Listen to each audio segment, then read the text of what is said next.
Hello everyone, welcome back to our channel Vidyam academy. तो last lecture हमने एक chapter start किया था जो कि है useful and harmful microbes.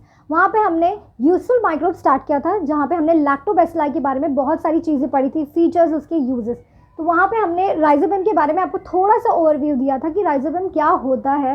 Rhizobium क्या होता है? सिम्बायोटिक रिलेशनशिप फॉर्म करता है और उसे हम म्यूचुअल रिलेशनशिप भी कहते हैं। अब म्यूचुअल रिलेशनशिप का मतलब ये होता है जहाँ पे दो लोगों का फ़ायदा होता है। तो ऐसे ही सेम राइजोबियम जो है वो प्लांट के साथ सिम्बायोटिक रिलेशनशिप फॉर्म करता है। तो चलिए हम इसे डिटेल में देखते हैं राइजोबियम।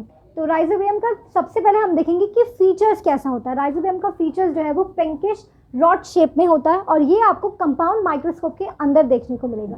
तो अब यहाँ पे एक क्वेश्चन है कि are rhizobium useful to plants, या प्लांट्स यूज करते हैं राइजोबियम को? तो यस, ये दोनों आपस में म्यूचुअल रिलेशनशिप फॉर्म करते हैं, दोनों का फायदा होता है। यहाँ पे राइजोबियम एटमॉस्फेयर के नाइट्रोजन को कन्वर्ट करके अमोनिया में देता है और प्लांट्स जो है वो राइजोबियम के लिए फूड और शेल्टर दोनों प्रोवाइड करता है। तो ऐसे ही दोनों आपस में मिलजुल के अपना म्यूचुअल रिलेशनशिप फॉर्म करते हैं। अब हम देखेंगे कि ये राइजोबियम अपना काम कैसे करता है, कैसे ये ट्रैप करता है एटमॉस्फेयर के नाइट्रोजन को। सबसे पहले हम क्या देखेंगे, यहाँ पे थोड़ा सा पॉइंट शिफ्ट हो गए, प्लीज़ सॉरी उसके लिए। सबसे पहले हम देखेंगे कि राइजोबियम जो है वो एक बैक्टीरिया है, एक माइक्रोब है। तो राइजोबियम क्या करता है? अटैच करता है लेग्यूमिनस प्लांट के रूट्स के साथ। जड़, रूट्स का मतलब जड़ होता है। और लेग्यूमिनस प्लांट्स ऐसे प्लांट्स होते हैं जो प्रोटीन्स देते हैं, जैसे कि बीन्स हो गए, पल्सेस हो गए, सोयाबीन एक्सेट्रा वगैरह। तो राइजोबियम क्या करता है? अटैच करता है लेग्यूमिनस प्लांट के रूट्स के साथ और नोड्यूल्स फॉर्म करता है। नोड्स आपने देखे होंगे, नोड्स जब हम धागा को ऐसे करते हैं तो नोड्स बना लेता है गोल गोल, तो उसे नोड्यूल्स कहते हैं, नोड्स। ये सबसे पहला पॉइंट है। राइजोबियम सबसे पहले यही करता है कि लेग्यूमिनस प्लांट के रूट्स के साथ, आपने बहुत बार देखा होगा मेथी, जो मेथी का प्लांट होता है उसके नीचे बहुत मिट्टी लगी हुई होती है और छोटे छोटे नोड्स बने होते हैं। तो वैसे ही वहाँ पे बैक्टीरिया जो है वो एटमॉस्फेयर के नाइट्रोजन को ट्रैप करके उसे अमोनिया में कन्वर्ट करता है और म्यूचुअल रिलेशनशिप फॉर्म करता है। वैसे ही राइजोबियम सबसे पहले लेग्यूमिनस प्लांट के रूट्स के साथ अटैच होगा और नोड्यूल्स प्रोड्यूस करेगा। उसके बाद क्या होगा? राइजोबियम, जो हमारा राइजोबियम बैक्टीरिया ये माइक्रो बना, ये पता है कहाँ रहता है? नोड्यूल्स के अंदर रहता है। जो हमारे रूट के नोड्यूल्स होते हैं उसके अंदर ये बैक्टीरिया या माइक्रो पाया जाता है। Rhizobium living in root nodules supply nitrites and amino acids to that plant and in exchange gets energy in the form of carbohydrates from it। यहाँ पे म्यूचुअल रिलेशनशिप का ना बहुत ही ज़्यादा इंपॉर्टेंट कंसेप्ट है। ये दोनों इसलिए म्यूचुअल रिलेशनशिप फॉर्म करते हैं क्योंकि प्लांट्स को भी बेनिफिट हो रहा है, उसे बदले में एनर्जी मिल रही है कार्बोहाइड्रेट के फॉर्म में, जो कि बहुत ही ज़्यादा बेनिफिशियल है। और राइजोबियम को तो फूड और शेल्टर दोनों मिल रहा है, रहने और खाने दोनों की जगह मिल रहा है, तो उसे क्या चाहिए फिर। उसके बाद हम देखेंगे कि राइजोबियम जो होता है ये बायो फर्टिलाइजर्स की तरह भी काम करता है। बायो फर्टिलाइजर्स की तरह काम करता है क्योंकि ये प्लांट्स के साथ बहुत ही अच्छा रिलेशन है इसका, इसलिए ये बायो फर्टिलाइजर्स खाद की तरह काम करता है। इसके बारे में हम देखेंगे आगे कि फार्मर्स को कैसे ये हेल्प करता है। तब तक हम देखेंगे कि लेग्यूमिनस प्लांट्स के अंदर मैंने आपको बताया कि बीन्स, पल्सेस, सोयाबीन एक्सेट्रा ये सारी चीज़ें आती हैं।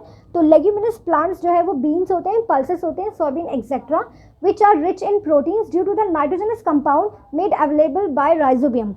ये बहुत ही ज़्यादा प्रोटीन्स में रिच होते हैं, प्रोटीन डाइट इनकी बहुत ही अच्छी होती है जो भी लेग्यूमिनस प्लांट्स होते हैं उनके अंदर।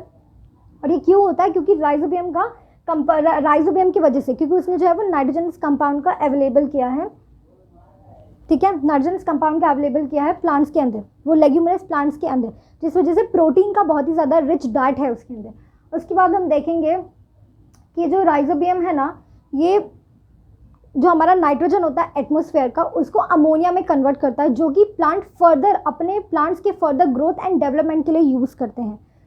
उसके बाद राइजोबियम जो है रूट नोड्यूल्स में रहता है, इसकी काफ़ी यूजेस हैं। इसके बाद हम देखेंगे कि जो राइजोबियम होता है ना, फार्मर्स, आपको पता है कि लेग्यूमिनस प्लांट यानी कि लेग्यूमिनस क्रॉप एक हमारी क्रॉप फसल है, लेग्यूमिनस क्रॉप। जब हम लेग्यूमिनस क्रॉप की फसल उगाते हैं तो उस वक्त जब हमने अपने बीज बोए, हमारा क्रॉप तैयार हो गया, तो क्रॉप्स को काटना तो पड़ेगा, तो कटाई को हम जो है वो हार्वेस्ट कहते हैं।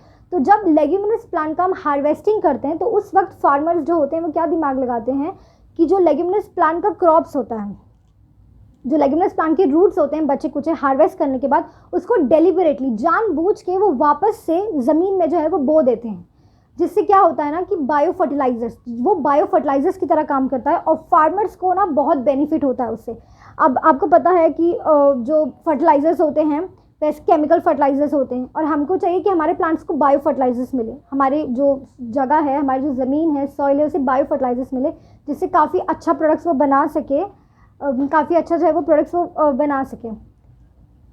तो नेक्स्ट हम देखेंगे उसे केमिकल बायो फर्टिलाइजर्स की तरह यूज़ हो जाता है, जो हमने लेग्यूमिनस प्लांट के रूट से उसे डायरेक्टली डंप कर देते हैं, हम सॉइल के अंदर जानबूझ के वापस से ग्रो कराते हैं, वो खाद की तरह काम करता है। तो इससे क्या फ़ायदा होता है, हमारे फार्मर्स को ये फ़ायदा होता है कि उन्हें केमिकल फर्टिलाइजर्स लेने नहीं पड़ते, तो थोड़ा एक्सपेंस भी कम हो जाता है, और फ़ायदा ये होता है कि उसके हार्मफुल इफ़ेक्ट्स भी हमको नहीं मिलते। बिकॉज अगर आपने सॉइल में केमिकल फर्टिलाइजर्स दिया तो जनरेशन टू जनरेशन वो अपने कभी ना कभी तो कॉन्स दिखाएगा ही, अपने कभी ना कभी अपने हार्मफुल चीज़ें जो है वो दिखाएगा ही दिखाएगा। तो ये एक बेनिफिट है राइजोबियम का कि केमिकल वो बायो फर्टिलाइजर्स की तरह काम करता है, और फार्मर्स के एक्सपेंसेस भी काफ़ी रिड्यूस हो जाते हैं और काफ़ी बेनिफिशियल हो जाता है सॉइल के लिए।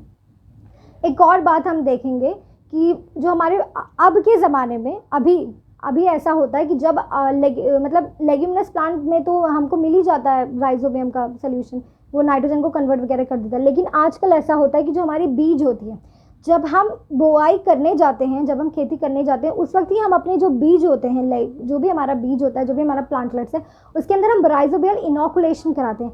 अब राइजोबियल इनोकुलेशन का मतलब होता है कि जो भी हमारा बीज है उसके अंदर हम इंजेक्शंस देते हैं राइजोबियल सोल्यूशन का, या तो हम उसे पाउडर के साथ कोट कर देते हैं, राइजोबियम को पाउडर के साथ कोट कर देते हैं, फिर उसे सो करते हैं। तो जो उसके बेनिफिट्स होते हैं ना राइजोबियम के, भले ही वो नोड्यूल्स बनाए चाहे ना बनाए, कभी कभी ऐसा होता है कि प्लांट है कभी नोड्यूल्स नहीं बना, कोई कॉन्स हो गए, तो इस वजह से फिर हमने जो उसे राइजोबियल सोल्यूशन में कोट किया है, पाउडर फॉर्म में या इंजेक्शन वायर दिया है, तो उससे जो हमारा प्लांटलेट्स होता है ना, वो बहुत ही अच्छे से अपने सारे मैकेनिज्म जो राइजोबियम लेग्यूमिनस प्लांट्स के साथ करता है वो वैसे भी कर देता है बिना नोड्यूल्स बने हुए। तो ये एक फ़ायदा है। तो राइजोबियल इनोकुलेशन जो है वो आजकल बहुत ही ज़्यादा चल रहा है।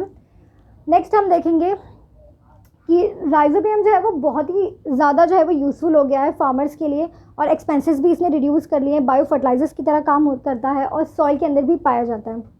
और ये सारी चीज़ें बहुत इंपॉर्टेंट है राइजोबियम का। हमने लास्ट लेक्चर में कवर किया है लैक्टोबैसिलस, आप वो वीडियो भी ज़रूर देखना।